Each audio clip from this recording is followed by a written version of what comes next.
Good morning. Naka-harvest ako ng talong at sili kanina. Nagluluto ako ngayon ng ginataang talong. Slice ko na yung talong. Tapos nag-init na ako ng mantika. Ipiprito ko ng bahagya. Piniprito ko na. Babaligtarin na natin.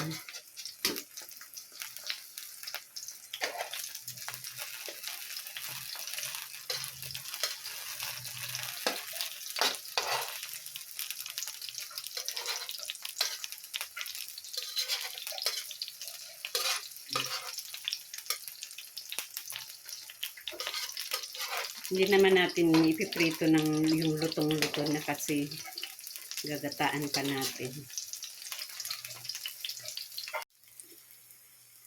Ito na yung second batch ng aking pinipritong talong. Ayan, ito na ang ating talong. I-set aside muna natin. Dito sa ating pinagprituhan ng talong, ilagay na natin yung pork. Halu-haluin lang natin. Haluin lang natin hanggang sa lumabas yung mantika.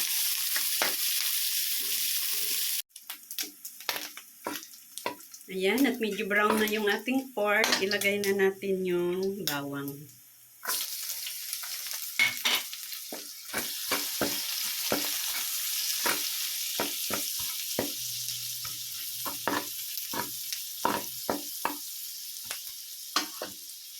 Lagay na rin natin yung sibuyas.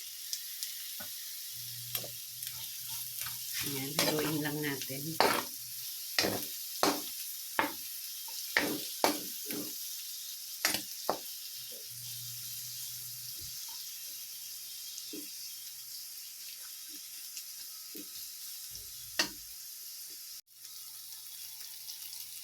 Lagyan natin ng asin.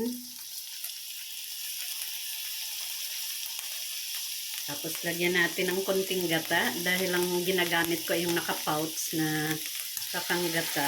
Lagyan ko muna ng konti. At lagyan ko na lang ng tubig.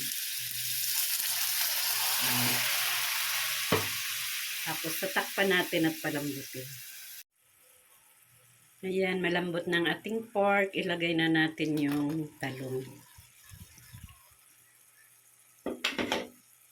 Tapos ilagay na rin natin itong siling haba. 3 piraso.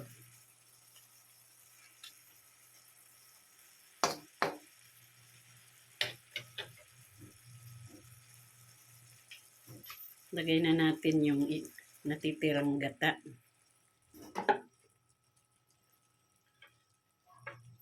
Lagyan natin ng siling labuyo. Optional lang naman to.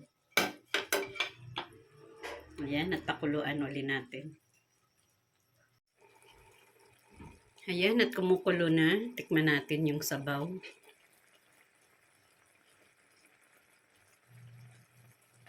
Ito, titikman natin.